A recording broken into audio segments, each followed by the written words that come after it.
Say praise the Lord. Praise the Lord. So, I believe ready na tayo mamino sa Word of God. I hope, no, wala ra tagay pangduka. Praise the Lord. So, while we are standing, why don't we open our Bible in the book of John, chapter 15, verse 1 to 8.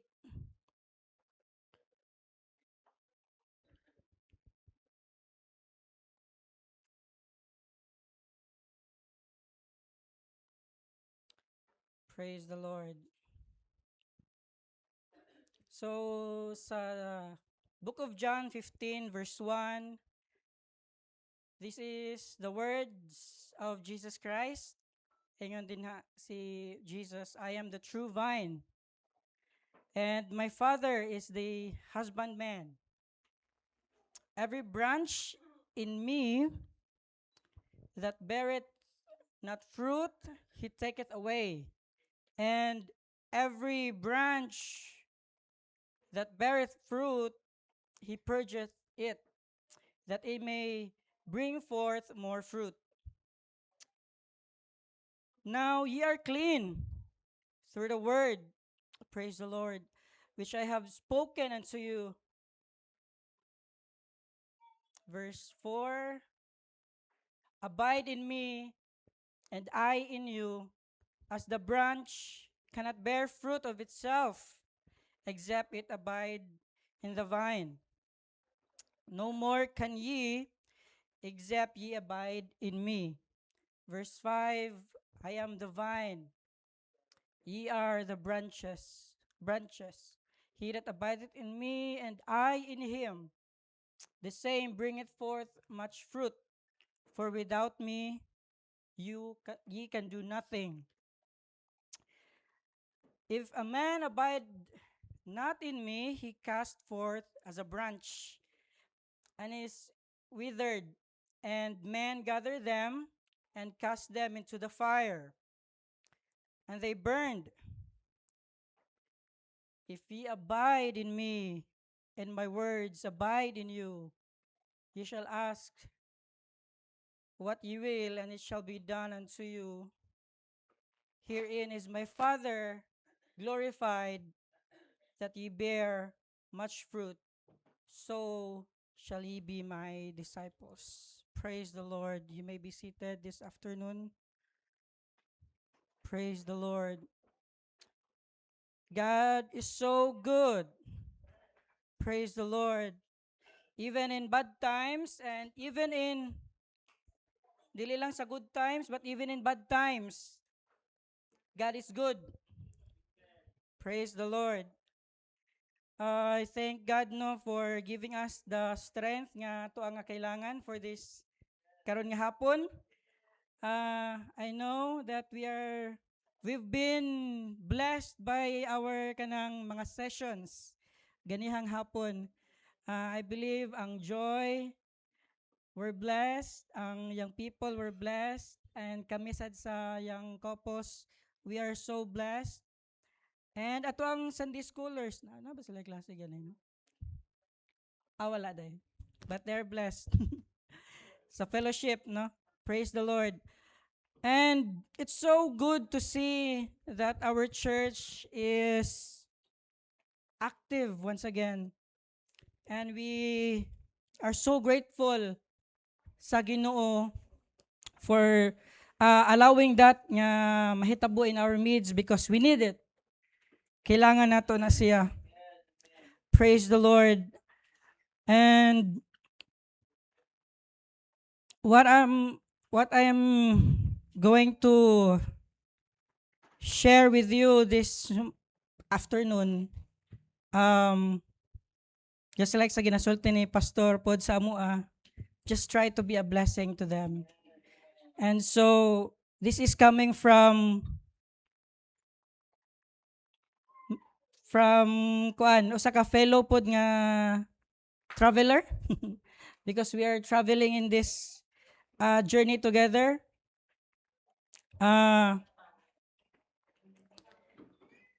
So it hit me first, this message, it hit me first, and I pray nga kita karon kay ma-bless pod by the word of God. Praise the Lord.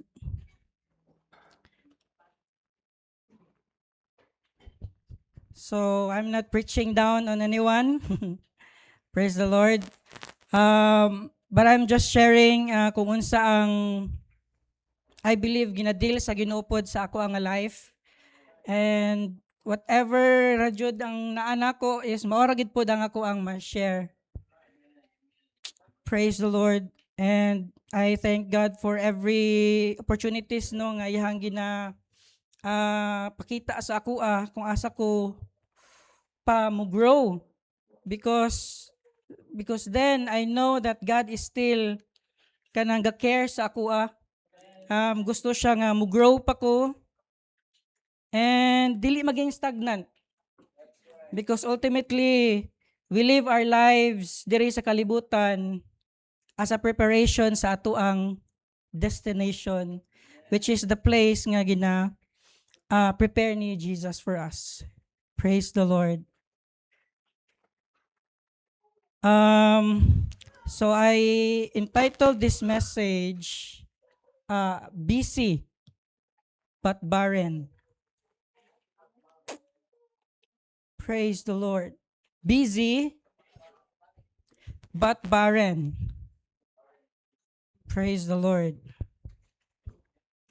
So, ganihang buntag, Brother Josh shared to us entitled, The Battle Before the Battle. Anak ko niya, na timing jud kayo ang amuang title kay puros B. Ayaha kay The Battle Before the Battle, and this afternoon, busy but barren. BBB. So, wala gid mi nagsabot ni Brother Josh, no? But praise the Lord. Anyway, ang gidala ni Brother Josh ganihang morning, as I was listening and kanang reflect nako, ato makita how David prepared in the secret place. That is the battle before ang battle niya with Goliath. The preparation sa life ni David before that, kay naajud, there is a preparation before that battle, and ato ang na katunan ang mga points that there are many voices di ay sa ato ang pagpanglakawon diha sa Ginoo, that there are many voices nga kita ginatubang, and those are discouraging voices, concerning voices, and katong ikatulo, don't fight in borrowed armor. Praise the Lord. So it talks about voice nga this is your protection, but it will turns out nga it's not the protection, or it's not the armor that God was intended for you, for us. And we learn that God hates shortcuts. And ato na makita sa how God deals with His people. For example, sa Israelites, pila lang unta to ka days sila maabot sa promised land, but it took them 40 years. Of course, God saw sa mga butang nga dapat pang mamold sa iyang mga katawhan. That's why it took it that long. Kay kung gi-shortcut lang pud to sa Ginoo, well, the people of Israel will not be the kind of people kung wala sila ni undergo ato nga process. And we learn that we cannot fight the battle without God inside of us. And so, gi-insert lang ni nako siya sa ako ang notes, but it's not here originally, but ako nakita that naade ay naami murag connection sa message ganiha. So, this afternoon, I want to continue where that left off. Praise the Lord. Because ang message was about not fighting in borrowed nga armor, this message is asking us a harder nga question. And that is, are we even suiting up in our own? Are we even suiting up in our own?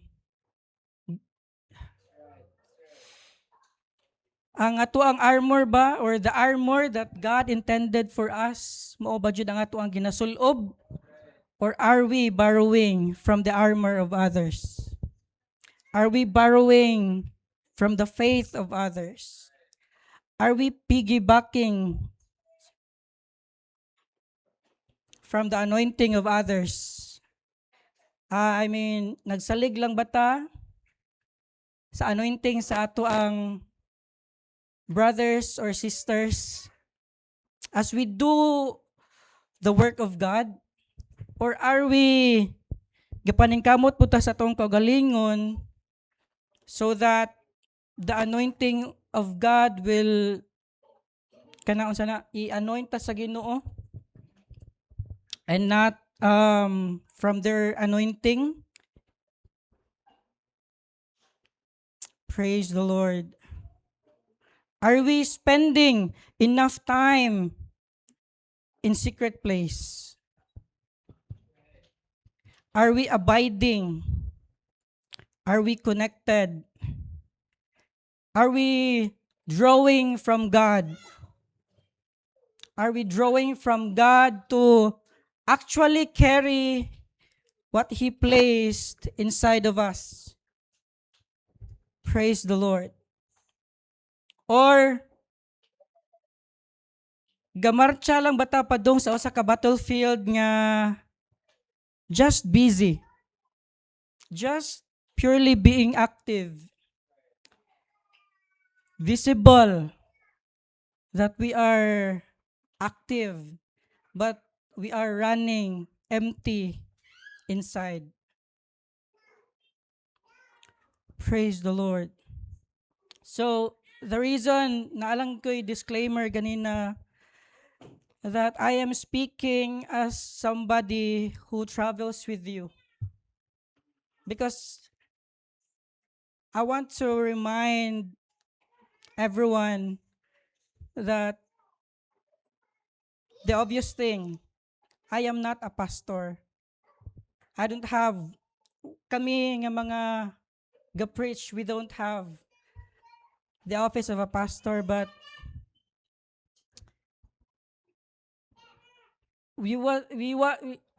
gusto lang ming maging blessing sa inyo ha through sa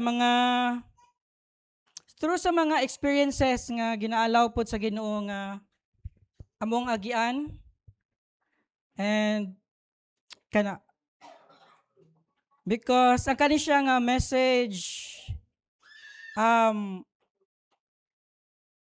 it's both a reminder to each one of us, but I'm praying we are humble to receive the word so that we may be blessed. Praise the Lord. Mao ganini ang ako na-realize lang po while preparing ba. Whether it may be an encouragement bitaw nga message, ako na-realize nga whether it's gonna be a positive or a negative, naaman joy.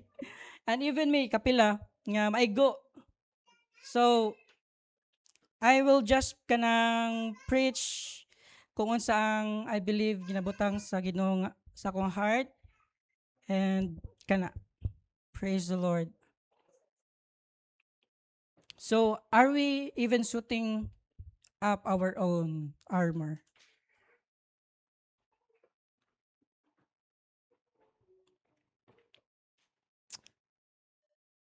Church, brothers and sisters, mga igsoon, whether we've been here sa church 20 years, 50 years, 30 years, 10 years, um, pag Bible study lang day gani no, nahibawan ako 19 years na day ko sa church. Sa dugay na gid ay 19 years. Whether dugay na ta sa church or baguhay lang or we just walk in kay wala man sa tay bisita. So I believe this word is for each one of us. And I also realized nga today is the last Sunday of the first half of the year, 28. And then next Sunday, July na. So, nanay mga mag-birthday. Praise the Lord.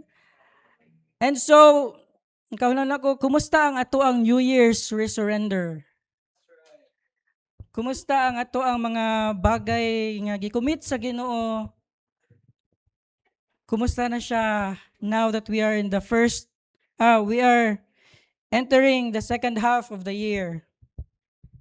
Sa first half sa ato ang year, grabe, daghan kayog panghitabo. Mga happenings nga wala to ina-expect nga mahitabo in our midst. It's been a tough year, pero ato adjud pong makita and di na to ma-deny how God has been so good to us. Praise the Lord. Praise the Lord. 6 months nang nilabay. And before kita mo move on padong sa second half, like nothing happened, kay kadyo tragid kaayo ang panahon. I feel like God wants us to take a pause for a moment and ask ourselves kani nga question. Have we actually been growing? Or have we just been going?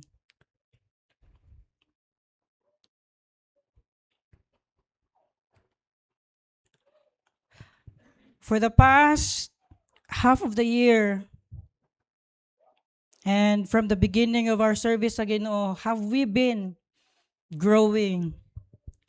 Or we're just being busy? Because there's a difference. And today's passage is going to show us that dili not to make us feel bad, but to call us back to something beautiful. And that's what I'm praying right now. Praise the Lord. So, the first thing, nga to ang my first point is why God even expects fruit from us. Nganong ga-expect pa man ang Ginoo og fruit gikan sa atoa? He didn't just attach to us. Let us remember that Jesus, when we were born again, wala lang siya, wala lang niya gina-attach iyang self sa atua, but He moved inside us. That's the reason why we have natay ginaingon nga we received the Holy Ghost, the Spirit of God, kaya to ang nadawat. Praise the Lord. So sa Corinthians, 1 Corinthians 6:19,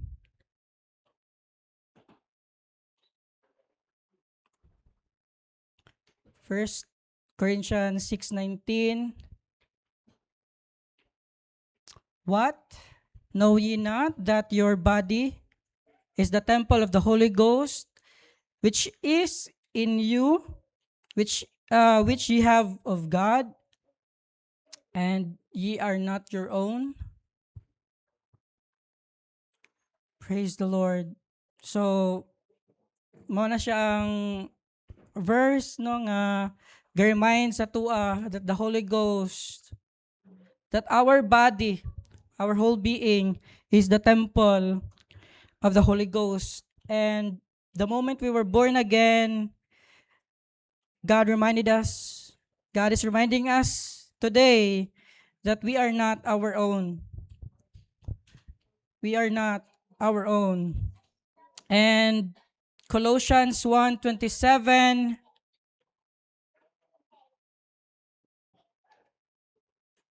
to whom God would make known what is the riches of His glory, of this mystery among the Gentiles, which is Christ in you, the hope of glory. So these two passage of scripture is telling us nga the common thing that we know, that God is inside of us through the Holy Ghost. And that is why I question, why does God even expect fruit from us in the first place? Like, is that fair? Is that fair nga ang Ginoo ga-expectar og bunga sa atua? Is He asking too much? Nga Lord, ang kani mga bunga nga imong ginapangita sa kuha is not fair. Love, joy, peace, long-suffering.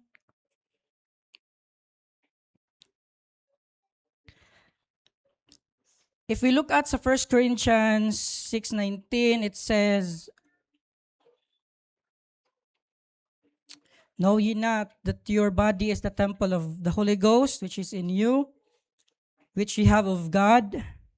And then sa Colossians 1:27, Christ is in you, the hope of glory. Ato makita sa duha ka verses that Christ was not beside us. Christ, or si Jesus, was not watching us from a distance somewhere. But reiterate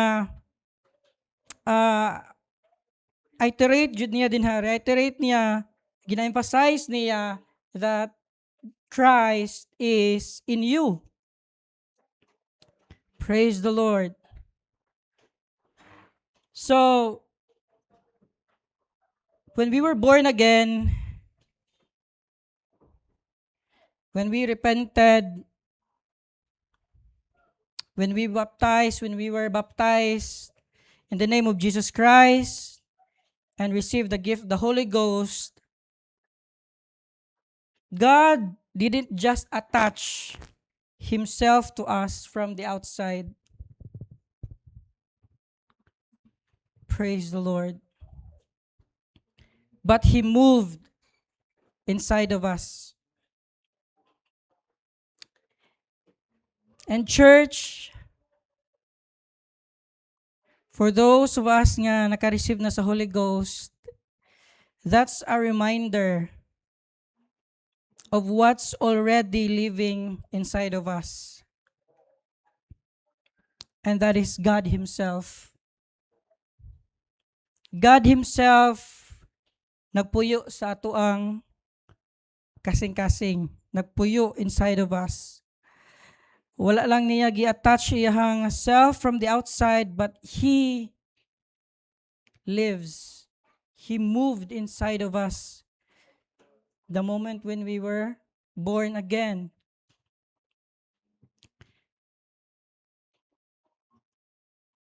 And para sa mga higala no that wala pa naka-receive sa kaning balaan nga espiritu sa Ginoo, that's the picture of what God wants to give you. So wala lang siya, dili lang siya duol sa atua, but He lives inside of us. So when God expects fruit from us, we can answer the question, ganiha, that God was not being fair or unfair. That God is not setting us up to fail. The reason God can expect fruit from us because we were empowered, we were enabled, we were transformed by His own Spirit. So, ga-expect siya og fruit from us because He already placed everything inside us that we need to bear the fruit. Praise the Lord. So, ang Holy Ghost nga ato ang nadawat kay di lang ni siya for design, di lang ni siya for a show, di lang ni siya for demonstration, but the Holy Ghost that we receive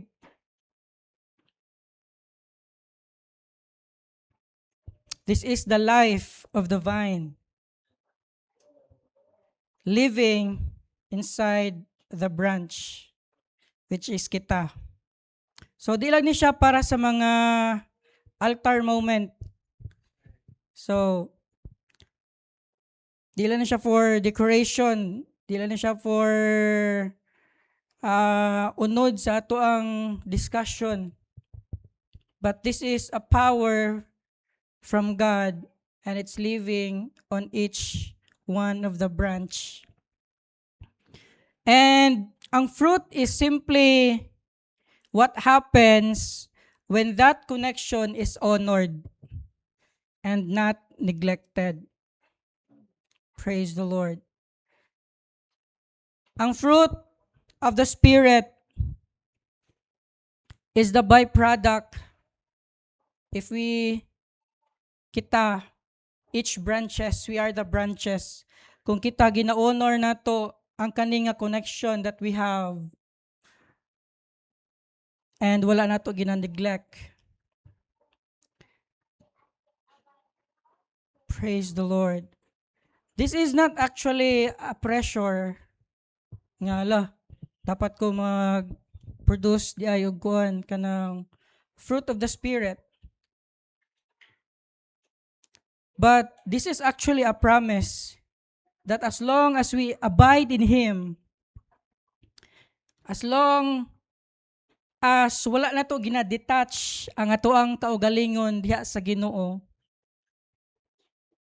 ang kanisiya nga mga bunga, actually usaragid na siya day, no? This is just a bunga, fruit of the Spirit. This is actually a promise. It's actually a byproduct kung kita nanginabuhi nga ga-abide kay Jesus.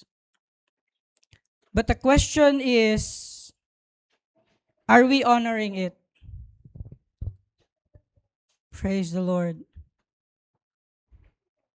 Are we honoring the very precious thing nga gihatag sa Ginoo sa atoa?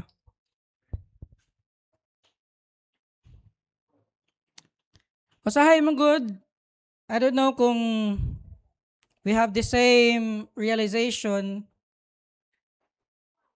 Nagkadugay ta sa church, ang mga terminologies, ang mga bagay nga ginapang discuss is naging common na sa atoa.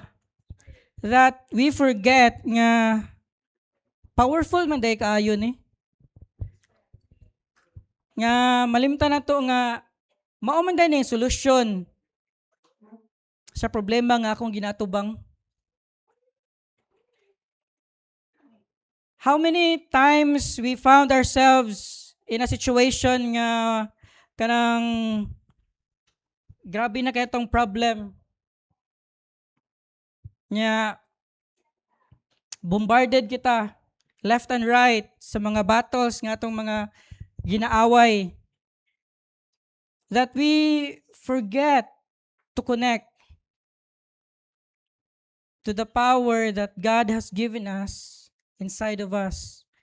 We tend to kanang forget nga pwede mo ko mag-pray, pwede mo ko makabasa sa akong Bible, basin na diha ako ang answer, basin through that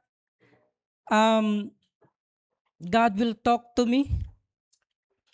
Those mga simple things nga oftentimes malimtan na to as we grow old.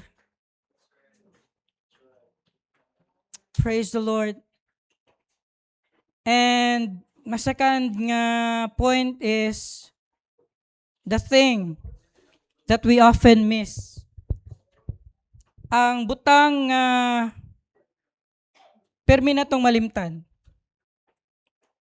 Ningon din na si Jesus, in the vine, I am the vine.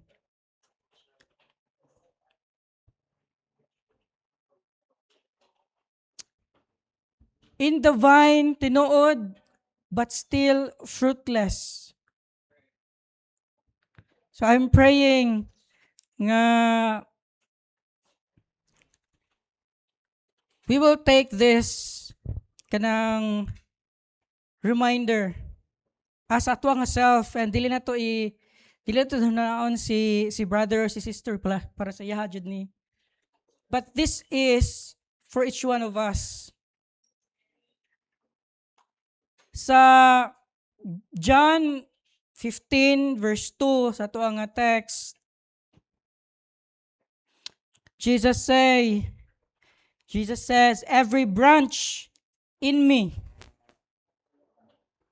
Sa John 15:2, ningon din na si Jesus, every branch in me that beareth not fruit. Praise the Lord. So nabantayan ba na nato no diha nga verse, ang two word nga gamay ra jud kay na sila, in me. Every branch in me. And this is Jesus talking sa iyang nga kaugalingon. In me.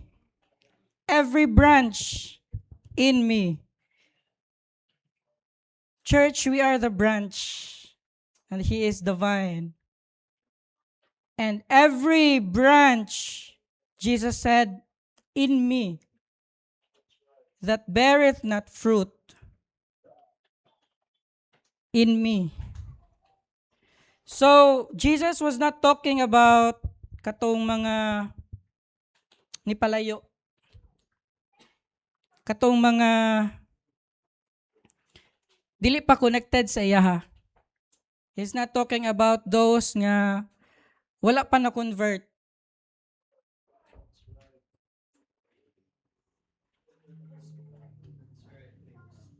Praise the Lord. But He is talking about those that are in me. Those who have been connected sa kay Jesus. Those souls nga na-convert, that experience, the born again experience. He is talking to those group of people. He is talking about a branch that is still connected, still in the right place, still showing up every Sunday, still in every service, sa prayer meeting, sa Bible study. Every branch in me that beareth not fruit. Every soul, every converted soul in every services, and yet still fruitless.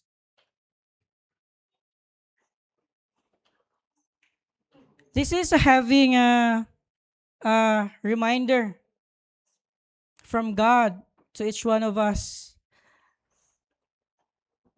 We can grow old in the church, but wala kita ni grow up. We can grow old in the church, but very possible nga wala gid kita diay gihapon ni grow up.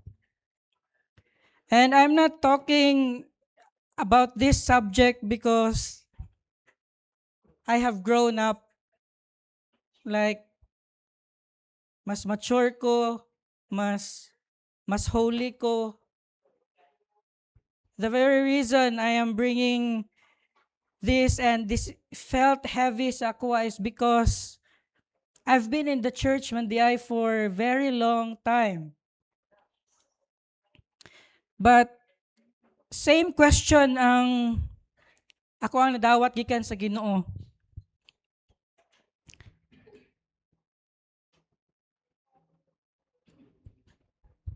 Naana ba kay fruit nga nabunga over the years nga imuhang pagsimba sa kuha?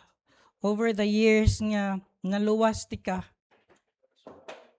Or are you the same? Are you still that same person the moment nga katong wala pati ka na luwas?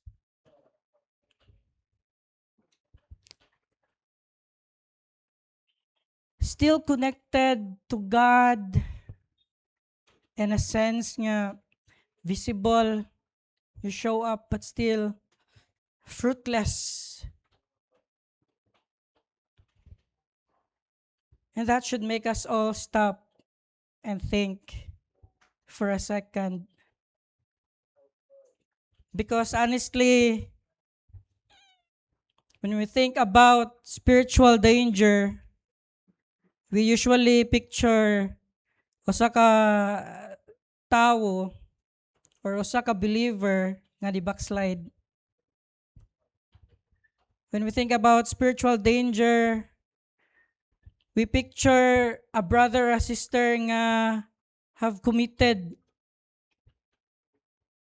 grabe nga sala. And that is still sin before God. That is still in a place nga makaingon ta, he is in spiritual danger. But someone who stopped coming, ang kana sila, someone living afar from God. But sa kaninga words ni Jesus Christ sa tuwa nga text, Jesus is pointing at something much more subtle than that. A branch that looks perfectly fine from the outside. He dressed modestly, long hair sa lalaki, very modest food, and acts holy, perfectly fine from the outside.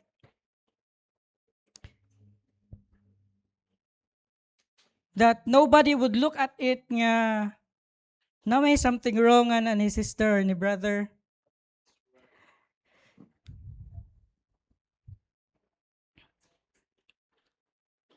Pero that somebody nga naa gihapon sa church, attached gihapon. But the father, which is atong nabasahan sa verse 1, the husbandman, the one tending the garden, the one nga mo'y gatiman sa garden, he sees what nobody else sees. Because this is his garden. We are the branches that are connected to the one true vine. And the father, the husbandman, he knows each one of us. He sees each one of us, where we are, how we are. He sees the fruit. If naay fruit,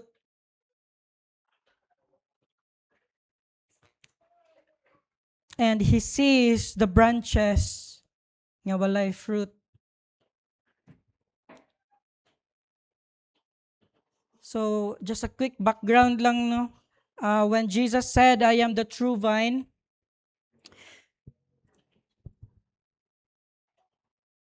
ato ma-realize that kana nga statement day is a loaded nga statement.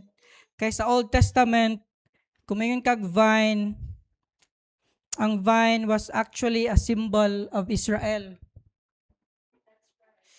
Kung ato ang tanawon sa Psalms 80 verse 8, ninyo din ha, Psalms 80 verse 8, Thou hast brought a vine out of Egypt. Thou hast brought the vine out of Egypt. So kinsa man tong mga tao ang gipagawa sa Egypt. That was Israel. And then sa Isaiah chapter 5, gina-describe nga ang Ginoo mo'y gaplant sa vineyard. Isaiah chapter 5, God is planting a vineyard and expecting fruit. And ato ang makita that the Israel failed to produce it. So when Jesus stands up and says, I am the true vine, he is saying that I am the old system. I am what the old system could not be. Iyahang ginasulti sa atua that I am the fulfillment. And which ato ang makita sa life ni Jesus, He is the fulfillment of everything nga ginahisgutan sa Old Testament. So, the system is not broken anymore because of Jesus. Because God has done His part. So, if there is no fruit, the question is no longer about the system.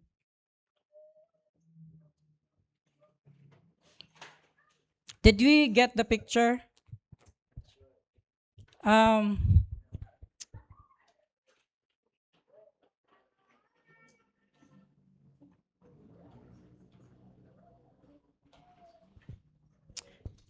The old system says, giluwas sa Ginoo ang Israelites from Egypt.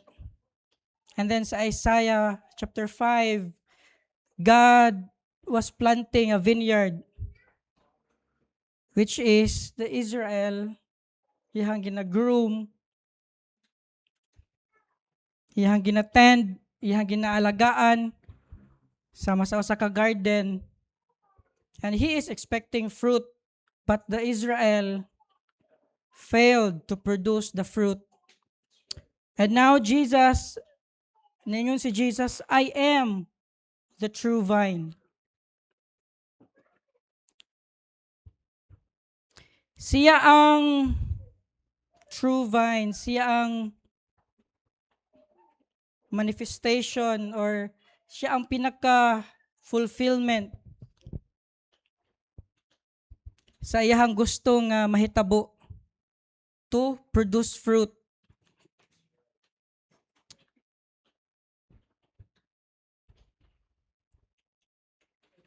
God designed nga ang Israel unta mo produce og fruit, but it failed. And so here comes Jesus, God himself nagpakatao and lived among us, died on the cross, redeemed us from our sins, and we enjoy the salvation nga gibuhat sa Ginoo. And He lived inside of us so that we will be empowered. Well, first, we will be transformed. And then, ma-empower sad ta to do His will, to bear fruit.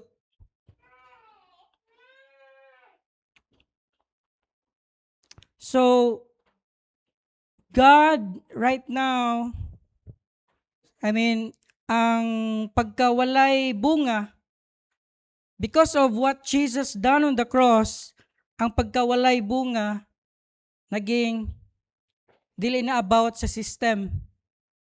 Dili na about sa pamaagi. It's now about the connection. Whether ang usa ka branch is really connected to the vine. And sa ako ang third point, this is the trap we all fall into.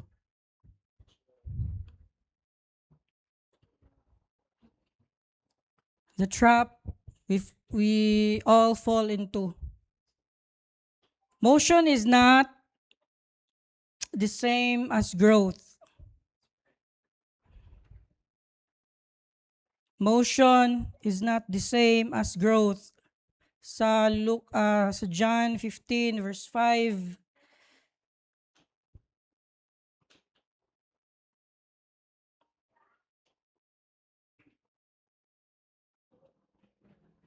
ningon din ha si Jesus, I am the vine, ye are the branches, and he that abideth in me, and I in him, the same bringeth forth much fruit, for without me ye can do nothing.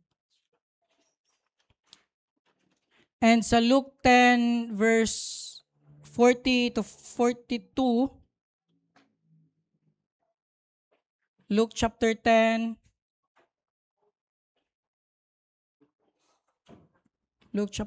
verse 40. But Martha was cumbered much.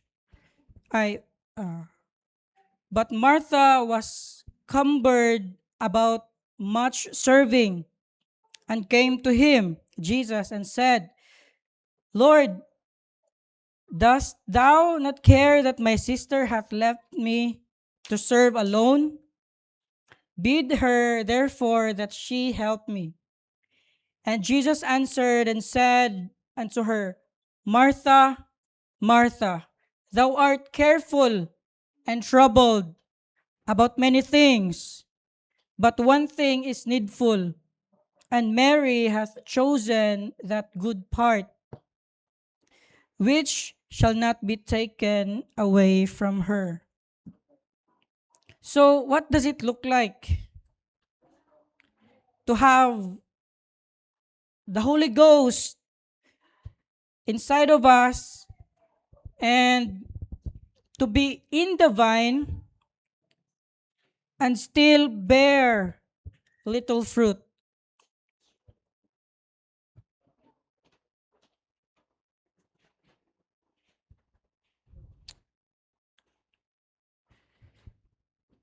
Praise the Lord. So if I'm being honest, no, this is my personal testimony or moment or session with God. Let me start with myself. This year, siguro many of you know that we have been in a waiting season of our life. This is something that we have never experienced before. Nga nga kataas nga waiting. And I personally didn't expect nga ingani di siya kataas. But I can still say that God is still good. Mao gid nako ang permi nga makuha even though walay work, but makita gid nako gihapon ang kamot sa Ginoo nga ga-provide sa amoa. He is so amazing nga dili ka mag-expect nga naay sa mga people bitaw nga gamiton sa Ginoo mo reach out nimo. So naay usahay kanang ginagmayng mga sideline. Just enough nga maka survive for that month and then next na pod. And in that season, sa mga season karon, partly I found myself nga gina-feel lang nako ang silence. This waiting season with ministry, with rehearsals na mo sa music, with preparation, mga kana Bible study nako dito sa ilahan ni nanay. Responsibilities. On the surface, makaingon ta, I am still serving. I'm still showing up. Still looking okay. But in the quiet moments, I had to be honest sa ako nga self. Am I really abiding on God or am I just busy? Am I becoming fruitful as God intended me to be? Because I have been born again for so long. Nakareceive ko sa iya nga Holy Ghost for so long. So much word na niya ang akong nadawat. Am I really abiding on Jesus, the true vine? Or am I just busy? And church, I pray that we will be honest sa ato nga self pud today.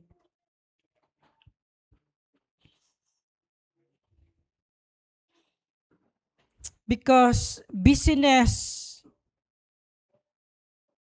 is a very convincing nga substitute sa ato ang intimacy with God.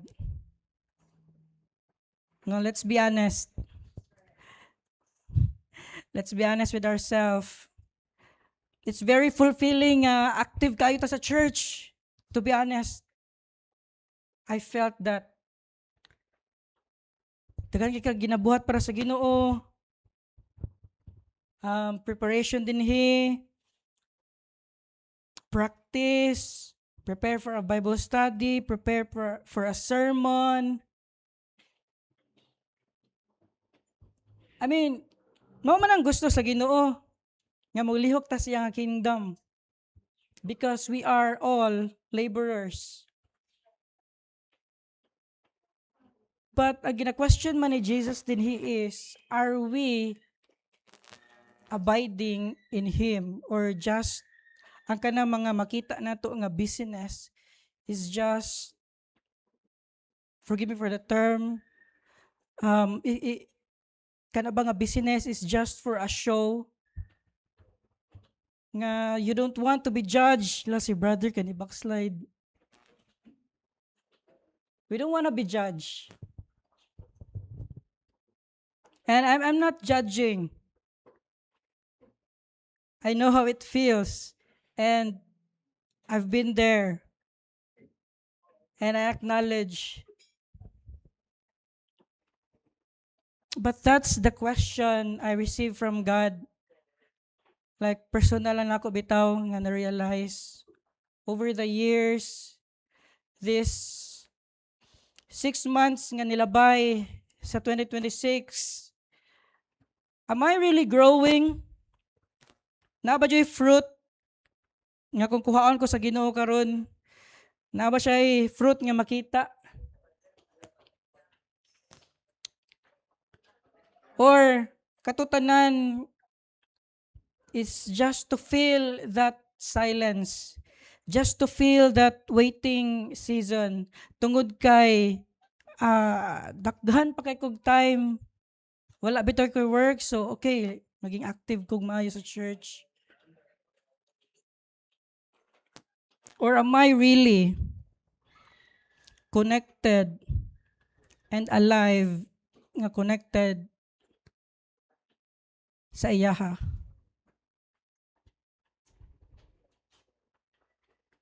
Business is really convincing jud nga maoy maging substitute sa atong intimacy with God. It feels productive. It looks spiritual on the outside. It feels good. Oh, active ka siya sa church. Faithful ka siya sa church. Nobody questions you when you're serving because makita nila. But there is a deep difference between doing things for God and actually being with God.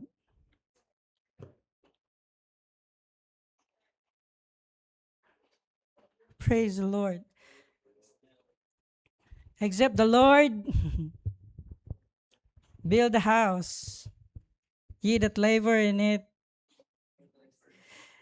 shall labor in vain. There is a difference between doing things for God and actually being with God. And nakita na nato sa picture sa Luke 10:40, Martha and Mary. Ato ang, di ba? Pagkadungog ninyo sa story, kay bawon ako. But ato ang ma-remind tabalik that what God, what Jesus actually wants is ang gibuhat ni Mary. That he is just sitting there sa tiila ni Jesus na minaw. Again, dugay na ta sa church din ni halos tanan. We know the story.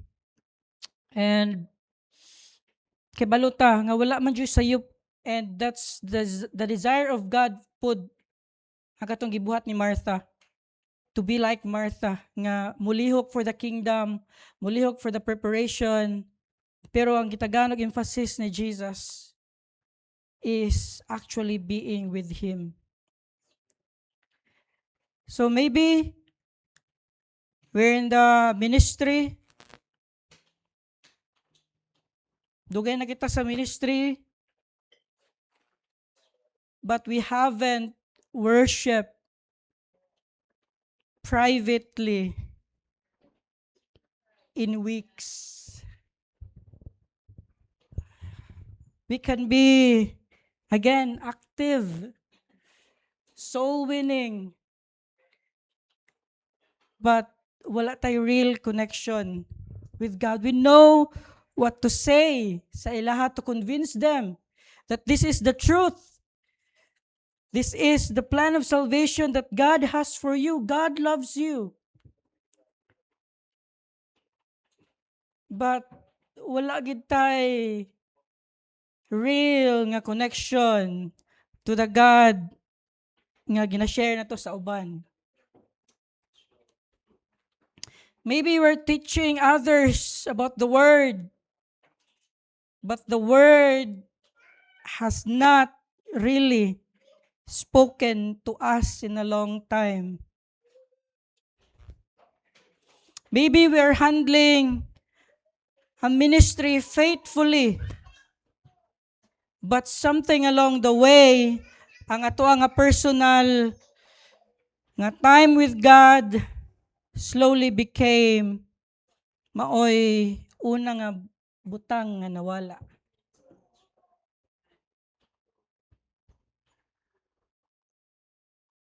And maybe some of us wala sa ministry.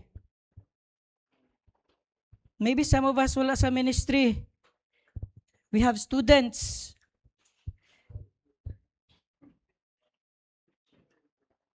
Or anybody nga wala sa ministry.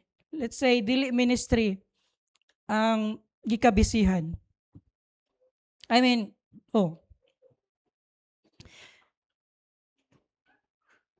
and maybe it's school or asa, pero ang result is still the same. God slowly gets crowded out. Ang Ginoo murag nawala ang Ginoo sa kadaghan sa ato ang mga ginapang buhat every day. Murag nagkatapunog ang Ginoo kay napato sa ang Ginoo napa sa mga tubangan pag una. And then here comes work. Ang Ginoo na nasa likod, second line. And then more work, nagkalayo. Business, nagkalayo na ang Ginoo. And only you, only each one of us ang nakahibaw kung pila ka meters away na ang Ginoo from us.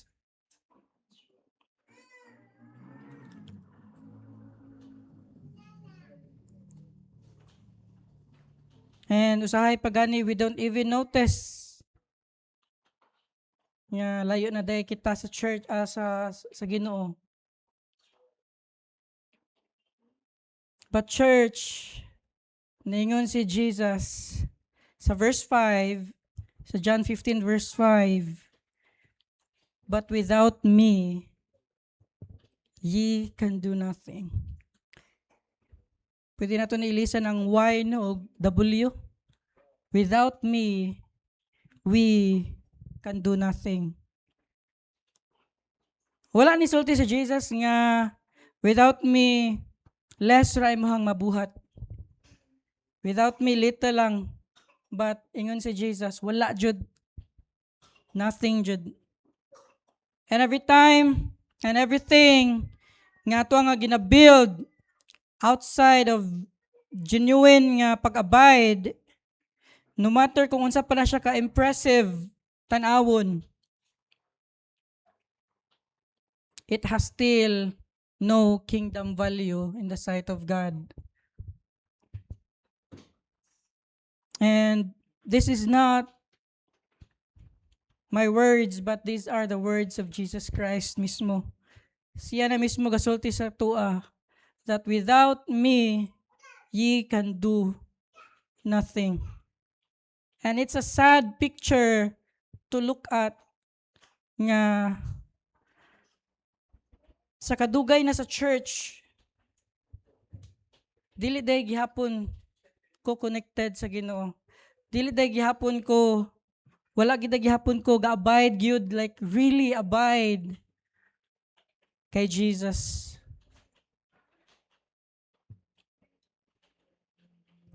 And in Luke chapter 10, we meet Martha. Makita man na nato, Martha loved Jesus. And ang love language ni Martha is through serving. Lahi ang love language pod ni Mary. But si Martha, that's how niya ginapakita ang iyang love kay Jesus. through serving, through being busy, she opened, even she opened her home kay Jesus. So makaingon ta, she was literally serving the Lord in her own house. But sa verse 40, iningon din no, she was cumbered with much serving. She was cumbered. Saan man ang cumbered, brother?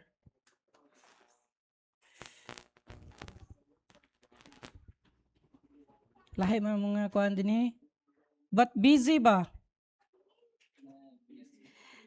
He was busy about with much serving. Distracted. Pulled in. Murag in tune kay siya din ha. In every direction sa iyang ginabuhat. And Jesus said to her gently, and this is the beauty about sa ito ang Ginoo gyud no? Dili siya gustong mawala si Martha. But if you can picture out Jesus saying, Martha, Martha. Actually, Jesus is telling her gently, nga you are careful kaayo and troubled about many things, but one thing is needful. Martha was busy doing things for Jesus while missing Jesus himself. So can you picture ang situation ni Martha? The thing that she missed. Ang katuganing mga tao nga nag-need sa healing ni Jesus, ang katong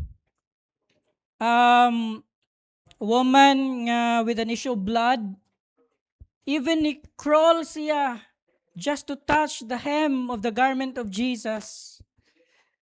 There are a lot, multitude ang gapalibot ni Jesus, but grabe iyang pagpaningkamot, makuptan lang ang sidsid sa sinina ni Jesus. All the while, si Martha, Jesus was already in the house. And she missed that. Because the Bible said that Martha was busy doing things for God. And Mary did the right thing. And this is the trap. Brothers and sisters, this is the trap that we fall into oftentimes. Not through bad nga intention and not through laziness, praise the Lord, but through letting the work of God slowly replace the God of the work. And here's the encouraging part, which is slightly na-mention na to ganina. Again. Ato makita no that Jesus didn't condemn Martha. Wala niya gi-condemn si Martha. Even though iyang gi-point out nga Martha, naging busy jud kay ka sa mga daghang butang, pero never na to makita si Jesus nga iyang gi-condemn si Martha because of being busy. He didn't walk away sa iyaha, but ato ang makita nga gently gi-redirect ni Jesus si Martha from being so busy into kung unsa gyud ang rightful thing nga buhaton. Especially Jesus is in her house.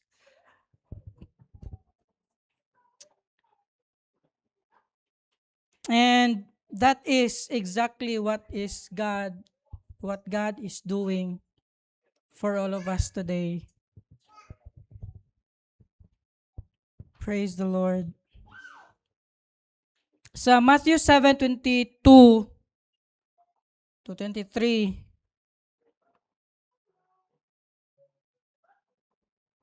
so stop it for a second no and ask ourselves honestly, all this busyness that we've been carrying, what difference is it actually making?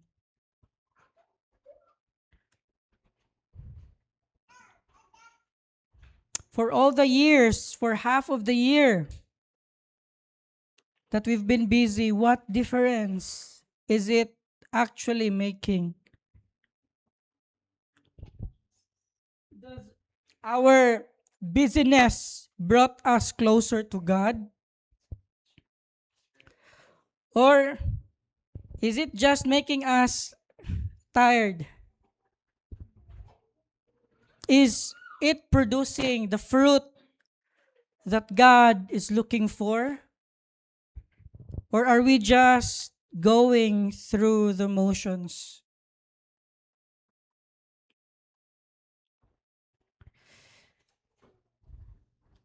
Sa Matthew 7 verse 22 hangtod sa 23.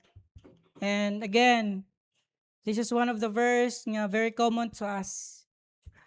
Many will say to me on that or in that day, Lord, Lord, have we not prophesied in thy name? And in thy name have cast out devils? And in thy name done many wonderful things, works? And then will I profess unto them, I never knew you. Depart from me, ye that work iniquity.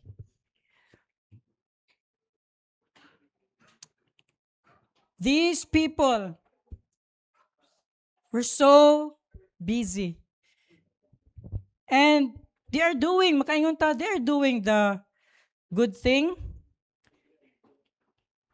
Ga-prophesy siya in His name, cast out sa devils, and daghan silang mga wonderful works nga ginabuhat. But still, Jesus professed, I never knew you. Ato makita nga, they were active. They were doing things in the name of the Lord. But in the end, ningon si Jesus, will I profess unto them, I never knew you. Church, I'm not saying, I hope, dili ko ma-misinterpret. The activities, these are kanang nindot nga bagay. These are wonderful things in our midst. Diri ga-strengthen ang ato nga bond, ang ato nga fellowship, ang ato nga relationship sa matag usa, and we learn things from the Word of God. We are blessed sa iyang nga presence. But ultimately, what I'm trying to say is God is not looking for only our activities, but He is looking for our intimacy. He doesn't want nga mga workers who are strangers sa iyaha, but He wants branches that abide. And sa verse 1 to 8, pila ka times nato mabasa ang abide in me.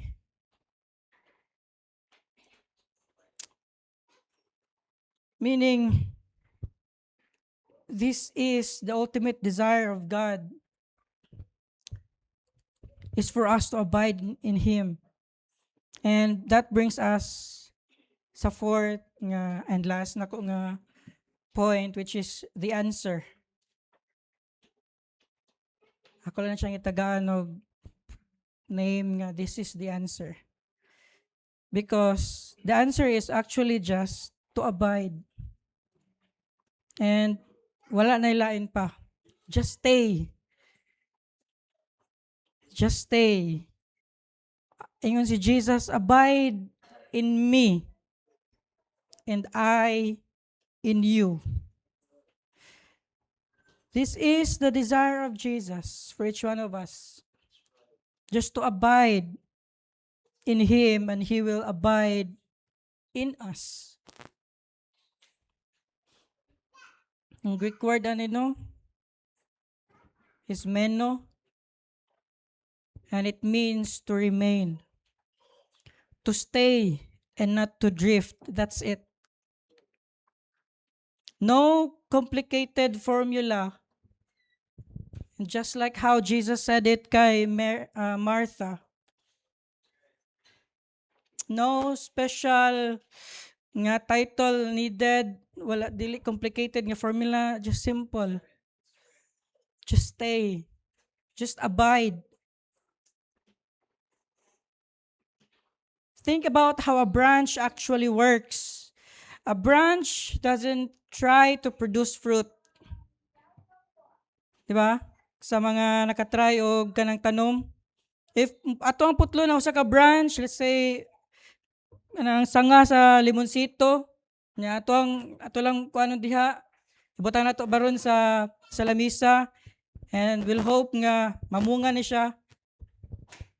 It will not, because it's not connected to the whole plant. I mean, simple a simple analogy, but that's how a branch works. That's how we are. That's us. We are branches. And a branch doesn't try to produce fruit. It doesn't wake up in the morning and saying,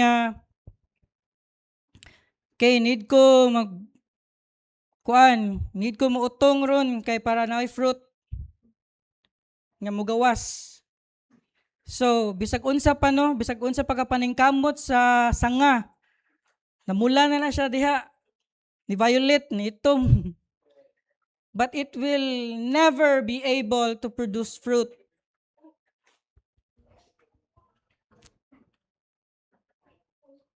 So we can be very busy and active as much as we want to, but the real fruit will only be produced if we are connected to the vine.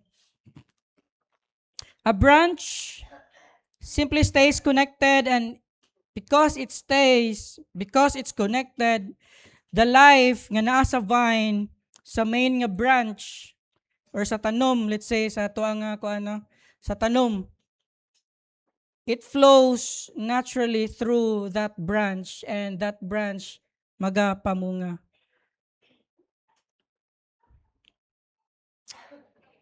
The fruit is not the product of effort, but it's the overflow of the connection from the vine. So, the answer for us is not to try harder. Praise the Lord. Not to serve more. But again, we are expected also to serve, but that is not our main ultimate goal. Is not more activities sa ato nga schedule, but our answer is to get back to the abiding part. Get back to prayer. Not just the prayer we prepare for others, but the honest, unpolished na conversation. I remembered sa mga prayer night with the young people ato. What is a prayer? It is actually simply a conversation. It's a conversation between us and God. And the beauty about it, kay we can be very honest sa atong prayer with God. We can be unpolished. Pwede tang mo istorya nga balik-balik. Like, mo reklamo ta balik-balik. But God will not get tired of us because that's His desire for His children to communicate with Him, for His children to converse with Him. If there's anybody in here, brothers and sisters, my fellow kanang traveler sa kanang ato nga journey, nga murag naging dry na ang prayer, naging dry na ang worship, naging murag halos wala na kay desire to read God's word. I pray that this is going to be a reminder for each one of us that we need to go back to abiding. We need to go back sa prayer, to go back sa word, to go back to worship. Not just on Sunday, not just on prayer meeting Tuesday, not just sa ato nga Bible study on Thursday, but in our ordinary everyday life. I pray that we will be convicted by the word of Jesus. Abide in me and I in you. Di na ko malimtan po sa usa sa mga masulti ni pastor sa kaning verse. Abide in me. God is just kanang waiting for us nga mo connect, nga mo abide sa iya, and He will abide in us.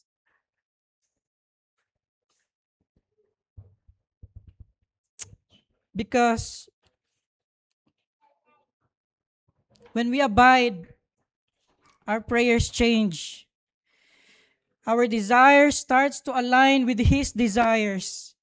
Not because we're trying harder nga maging holy, but because closeness nato sa Ginoo naturally ga-transform sa ato, ga-reshape sa ato from the inside to outside.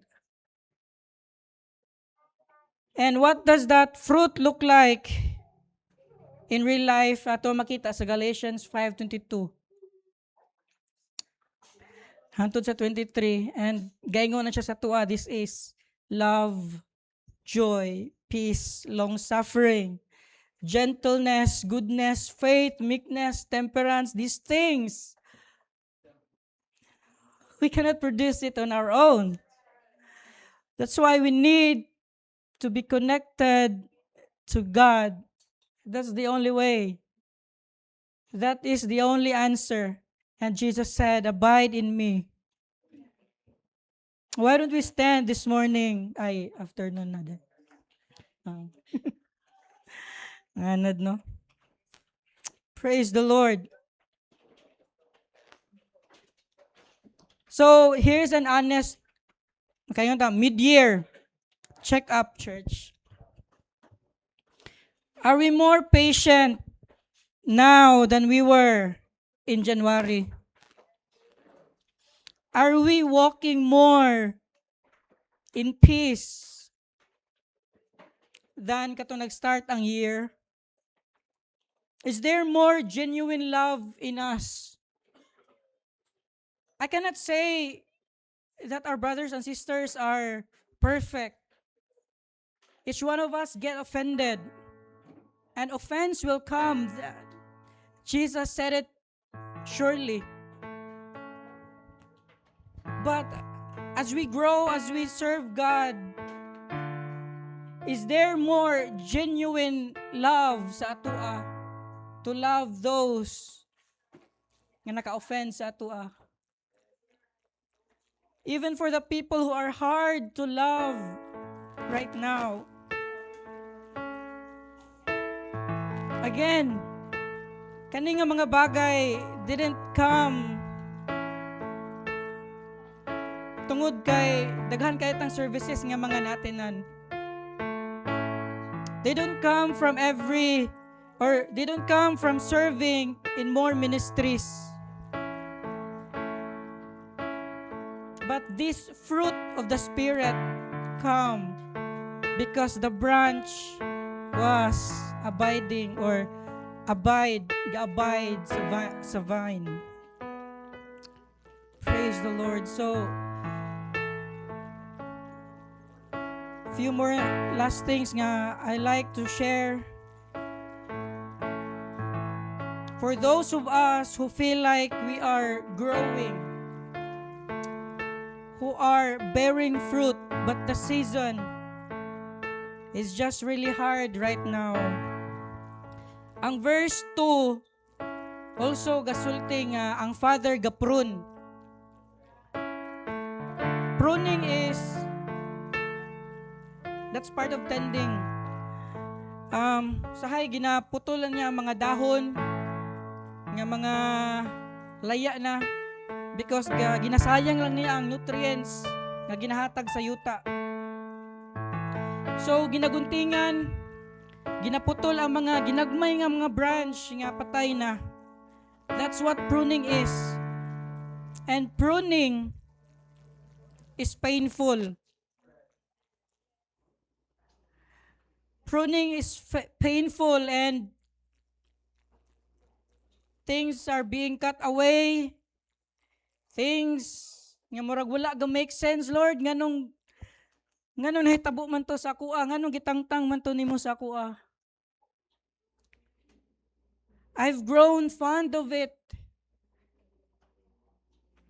But that is not a sign that we are failing. Pruning is not punishment. Pruning is our preparation. And the Father prunes what He values.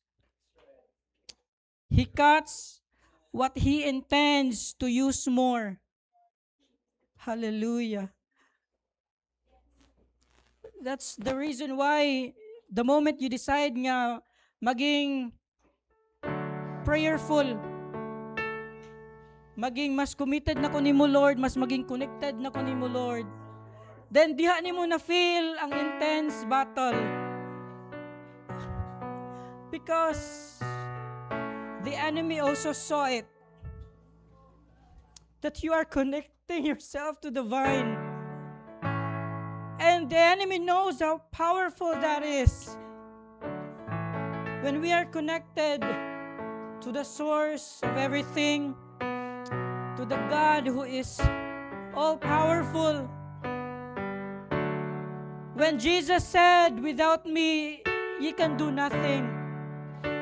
Ang other side of that statement is, if you are connected to me, all things are possible. Hallelujah. Why don't we connect to God? Karon nga oras.